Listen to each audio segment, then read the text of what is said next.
Aujourd'hui, nous sommes ici au garage 55, ça m'avait manqué ici. Un salut à Wilson et à toute l'équipe d'ici. Aussi, avant de commencer cette vidéo, maintenant, après les améliorations que nous avons faites sur cette Ford Galaxy LTD, 1969. Je veux te demander une chose, laisse un commentaire sous cette vidéo. Combien tu penses que cette voiture vaut maintenant, après toutes les améliorations esthétiques et mécaniques que nous avons faites sur cette voiture? Nous avons traité le carburateur, nous avons gardé le DFV, nous avons refait le radiateur, pneus neufs, Nancan, tout impeccable, enjoliveur neuf aussi. Beau travail de nettoyage, tout le système de refroidissement a également été révisé et nettoyé.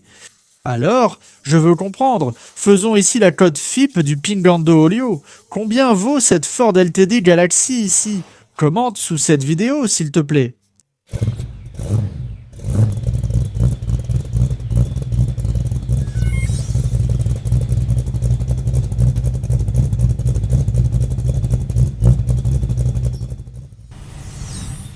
Voilà, vie réelle. Aujourd'hui à São Paulo, circulation de folie. Il fait très chaud, c'est brûlant. Journée à rester à la maison. Aujourd'hui, c'est pas top. Non. Ça bouchonne grave aujourd'hui ici, tu vois. Incomfortable. Bon, voilà, il y a vraiment une overdose de Ford Galaxy et ce n'est pas pour rien. Vous devez comprendre ce qui se passe dans la tête d'un être humain quand il achète une nouvelle voiture, un nouveau jouet. Donc, c'est exactement ce qui m'arrive. Que, dans peu de temps, tout cet engouement va retomber.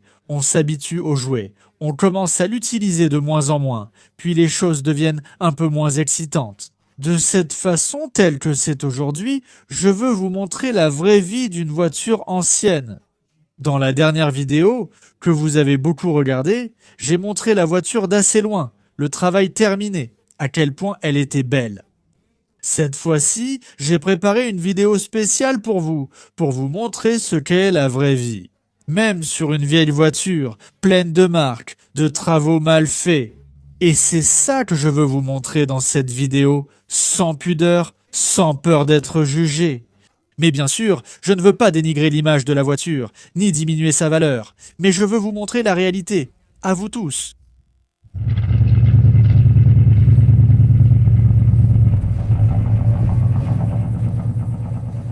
Dans la dernière vidéo, un commentaire a attiré mon attention. Un seul commentaire, c'est fou, parce que je remercie énormément tous les commentaires positifs, tous ceux qui ont aimé. C'est vrai que la voiture est vraiment très belle. Un commentaire m'a marqué, où quelqu'un a dit « Waouh, la carrosserie de la voiture est vraiment lisse, hein ?»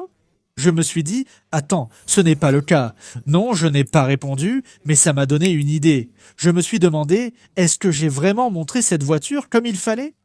Bien sûr, la plupart des gens, même les autres chaînes, ne le feraient pas. C'est ce genre de vidéo que j'aime faire, qui consiste à montrer la vie réelle de la voiture, y compris celle de ma Chrysler 300C. J'ai fait une vidéo une fois, mec. Je pense même que j'ai été un peu trop dur avec la voiture. Je l'ai massacrée. J'ai montré tous les points négatifs de la voiture. Je vais en faire un peu ici, parce que c'est un exemple encore plus sympa, non ? Parce qu'il a plus de défauts. C'est une voiture très ancienne, mal peinte, jolie, non? Mais qui cache encore beaucoup de choses. Quand ce gars a dit que la voiture était super lisse, en tôle, peut-être qu'il voulait dire que la voiture est bien alignée. Donc, quand la voiture est bien alignée, je ne sais pas si la porte est bien fermée. C'est bien que la voiture soit alignée. Je pense que c'est bien fermé. Oui, la porte ici a un petit écart un peu plus grand, tu vois. C'est ce genre de détail que tu commences à remarquer. Donc en fait, une voiture alignée, c'est différent d'une voiture avec une carrosserie parfaite. Et celle-ci n'a pas une carrosserie parfaite. Et ça, je l'ai remarqué dès le jour où je l'ai achetée. Quand j'ai découvert la voiture, j'ai déjà dit « Non, la carrosserie n'est pas parfaite ». J'ai même envoyé des photos à mon père. Il a dit « Ah, c'est cool, envoie-moi plus de photos, je veux voir ». Il était enthousiaste, mais je lui ai montré « Regarde, il y a des parties bizarres et un peu de rouille en bas ».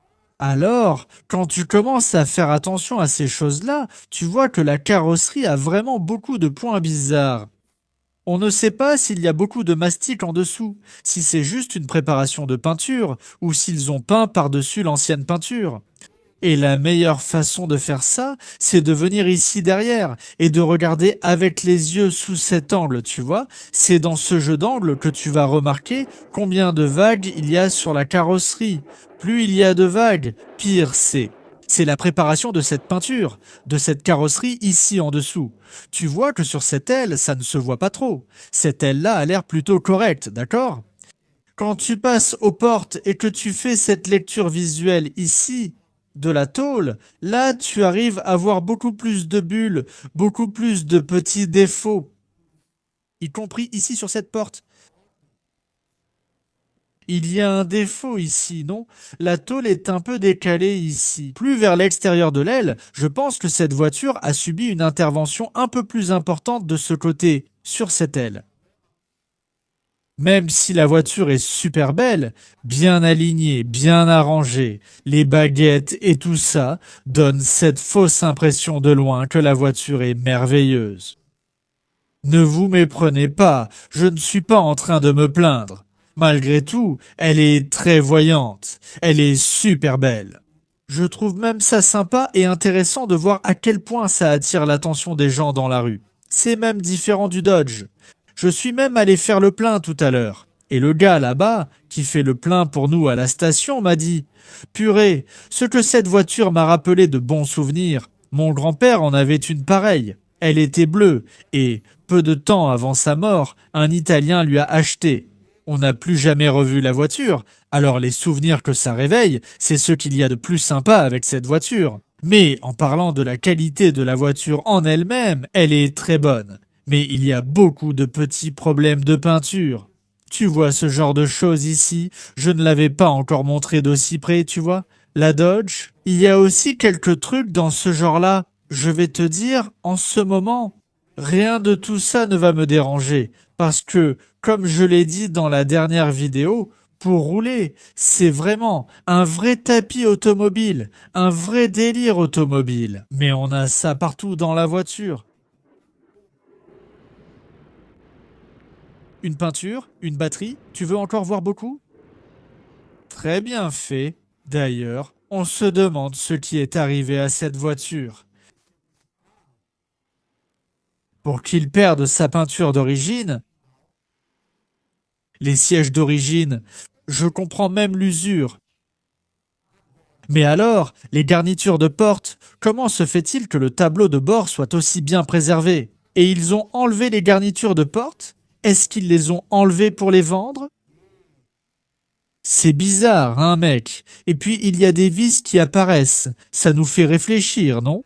Ça aurait pu avoir la garniture d'origine, ça aurait pu être d'origine, même si le toit était déchiré. C'est d'origine, non?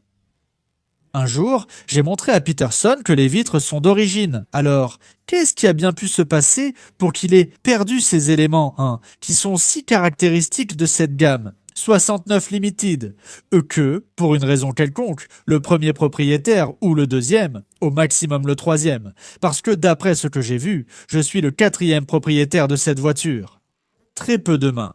Cette voiture était passée par très peu de propriétaires et, d'après ce que j'ai compris, ces 10 ou 12 dernières années, elle est restée immobilisée dans un garage à Caxias do Sul, dans le Rio Grande do Sul. C'est là que je l'ai achetée, dans la ville voisine, São Marcos, et c'est de là que nous avons ramené cette voiture.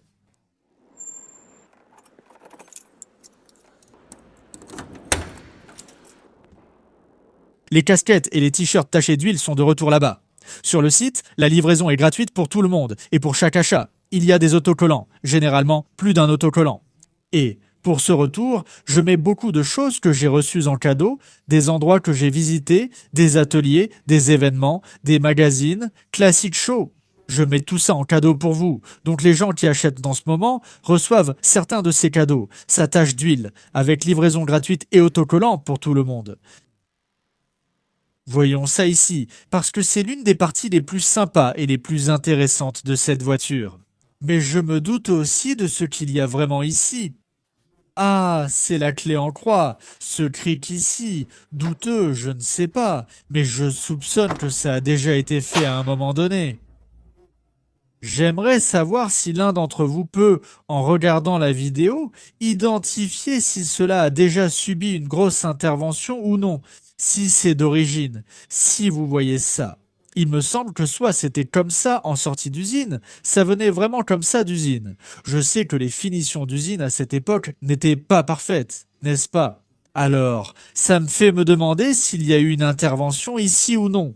Parce que le plancher du coffre de cette gamme de voitures, franchement, c'était les premières parties à commencer à rouiller.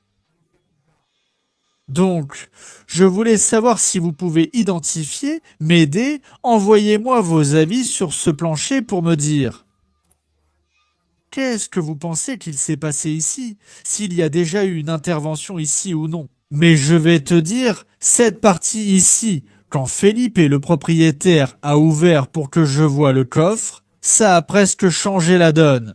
Ma certitude que je devais acheter cette voiture a été unanime. J'en avais déjà envie. Quand il m'a montré le coffre, j'ai dit non, maintenant, il va falloir que je trouve un moyen de ramener cette voiture à la maison. Et là, j'ai commencé à devenir fou pour lui, à essayer de trouver l'argent pour acheter, et heureusement, ça a fini par marcher. Donc, le coffre ici, la qualité de ce coffre a été primordiale dans mon choix. Malgré les défauts, j'avais déjà remarqué visuellement que la peinture n'était pas bonne. C'était une peinture épaisse, une peinture mal faite. Donc, tu vois cette voiture passer et tu te dis waouh, magnifique! Au moment où tu commences à regarder tout ce qu'il y a, ça se voit. Il montre exactement ce qu'est la voiture. Mais, comme je l'ai dit, je ne vais pas m'arrêter pour m'en soucier. En ce moment, on va en profiter et l'utiliser. Regarde, il y a des bosses, des rayures. Ici, la craquelure, on la connaît déjà, elle est apparue pas mal de fois. Ça peut être critique, si on n'y fait pas attention. Je vais devoir faire attention à l'eau. L'été arrive, maintenant, ça commence à se détacher un peu ici. Je pense que ça s'est démonté. Je vais devoir faire très attention cet été maintenant, pour ne pas mouiller, pour ne pas laisser ça empirer plus que ça. J'ai un peu négligé, j'ai laissé un peu de côté la Dodge, c'est devenu humide, ça a pourri un peu plus que la normale. Regarde, c'est toute la voiture, avec ces petits détails ici, que, quand tu regardes de près, en t'arrêtant pour observer, tu finis par tomber sur pas mal de choses. Et tu vois, Carla a vraiment amélioré ça d'une façon incroyable, mais il reste quand même beaucoup de détails sur la voiture. Ce qui sauve vraiment cette voiture, ce sont les parties métalliques, les chromes, qui sont super bons, bien préservés, et, une fois polis, mec, regarde ça, la voiture a vraiment une belle brillance. Ça aide avec la carrosserie. Donc, malgré la mauvaise peinture, la brillance qu'il y a là sauve tout. Mec, ça sauve la voiture. Regarde ici sur le pare-brise. Ça change tout, non? Une vieille voiture sans baguette brillante. Juge. C'est beaucoup moins éclatant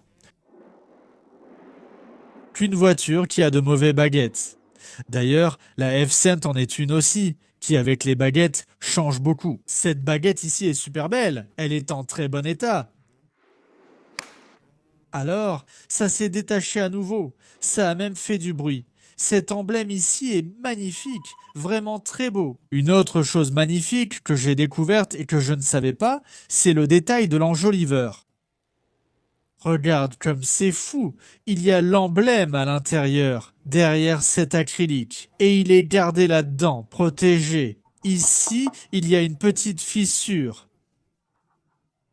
J'ai acheté ces enjoliveurs à Hygiénopolis, au Paraná, chez Pedrinho. Ils sont en excellent état. Et il y a un risque de les perdre, n'est-ce pas?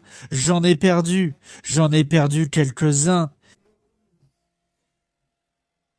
J'ai eu quelques commentaires. Tu sais, les gens disent ah, tu vas perdre ces enjoliveurs, c'est super risqué, mec, parce que c'est super cher. Ces enjoliveurs, c'est super facile à perdre. Attention au trou. Quand ça saute, l'enjoliveur s'éjecte. Tu dois savoir s'il est perdu et t'arrêter pour le récupérer. Ça fera un gros bruit en tombant. Moi, mec, je compte les jours sur le calendrier. Ça fait 5 jours qu'on n'a perdu aucun enjoliveur. En fait, c'est logique, parce que ces enjoliveurs ne se trouvent pas facilement. Ils sont chers et on dit qu'on les perd vraiment très facilement. Alors, je conduis, mec, tout doucement sur les nids de poules pour ne pas les perdre. Parce que si tu les perds, c'est fini.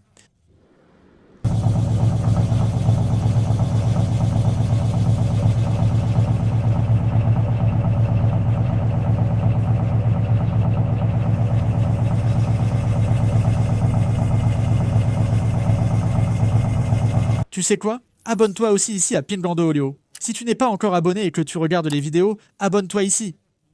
Active les notifications pour recevoir nos vidéos.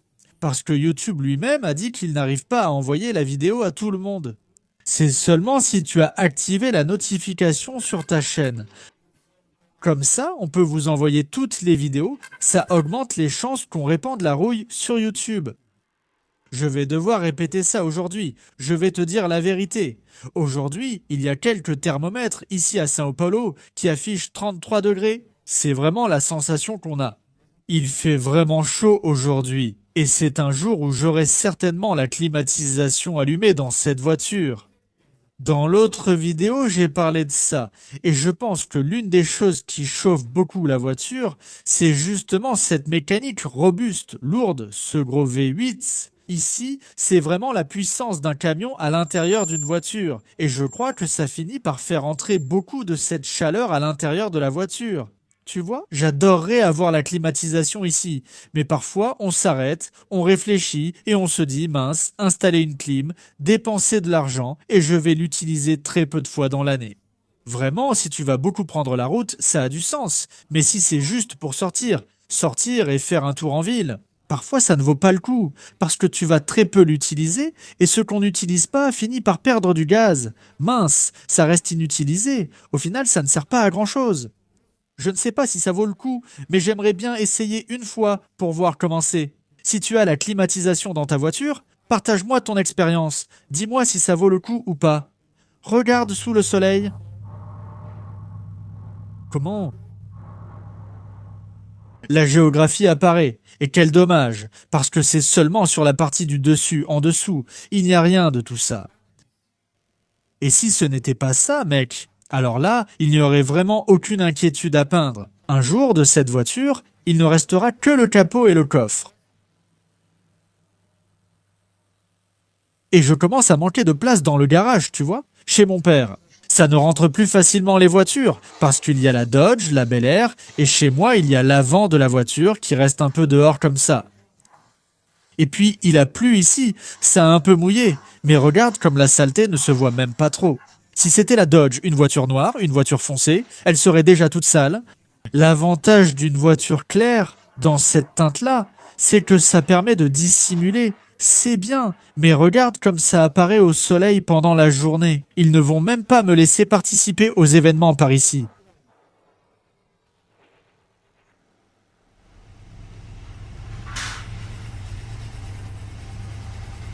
Un truc rapidement, ça vaut le coup d'acheter une housse, un tapis, une protection pour le coffre, au moins pour couvrir et éviter que ça se raye ou s'abîme.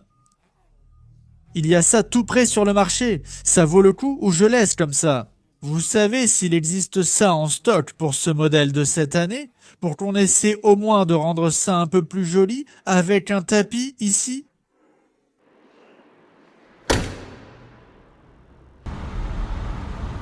Avant d'acheter la F-Scène, j'ai fait une offre sur une Galaxy. La Galaxy, là, d'une connaissance, qu'on a déjà filmée ici sur la chaîne, une très belle voiture. Je ne veux pas donner trop de détails pour ne pas dévoiler. Et je pense que ça a mal tourné, parce que j'ai fait une offre et le gars a accepté. Et j'allais aussi l'aider à vendre d'autres voitures à lui et tout. J'allais faire plus de vidéos. Au final, je me suis senti peu sûr de moi. Je n'étais pas sûr de ma propre proposition, parce que je ne savais pas si j'allais réussir à tenir ma promesse. Pingando Olio, il n'y a pas vraiment cette dynamique très commerciale, tu vois. Et alors? Je n'ai pas répondu, j'ai laissé tomber, ça a mal passé. Quand j'ai voulu reprendre la conversation avec le gars, vieux, je crois qu'il n'a pas aimé. Moi, ça ne me dérangerait pas si quelqu'un faisait une proposition, que j'acceptais, et puis la personne disparaissait. Tu vois, ça ne me dérange pas. Si tu veux revenir plus tard et négocier, pas de souci. Quand j'ai voulu reprendre la conversation avec le gars, vieux, parce que je continuais à m'intéresser à la voiture, je voulais en savoir plus sur la voiture, le gars m'a dit comme ça, la voiture n'est plus avec moi. Elle est avec je ne sais pas qui de ma famille. Mais maintenant, c'est 180 000 alors que la voiture valait dans les 120 000. Et là, j'ai dit, mince, je crois que ça a mal tourné. Et donc de 120, le gars a dit, non, 180. Et j'ai dit, mince. Je suis resté comme ça. C'était une situation. Et cette voiture a été annoncée à ce prix de 180. Le prix n'a fait que baisser. Elle est encore en vente aujourd'hui. Et elle n'a toujours pas été vendue. C'est étrange cette histoire de valorisation de la gamme Galaxy Lando, non? Mec, ce n'est pas une explosion de valeur comme ça, non? On a d'autres voitures super ultra valorisées qui n'arrivent même pas à la cheville de celle-ci. Et quoi? Et Galaxy, ce n'était pas cette explosion. Regarde la folie que c'est Sao Paulo, Mano. Mon Dieu, on ne peut même pas discuter. Putain, les gars, je suis en train de filmer une vidéo pour la chaîne. Putain, regarde, c'est de la folie ici, Mano. Aujourd'hui, ce n'est pas le jour du V8, non. Aujourd'hui, c'est le jour de la paix. Aujourd'hui, c'est le jour du petit goal, Mano. Ah, mais aujourd'hui, je vais faire une surprise à Nico. Je vais aller le chercher à l'école aujourd'hui. Par surprise, avec cette voiture pour la première fois. Ça va être génial. Il a trop hâte.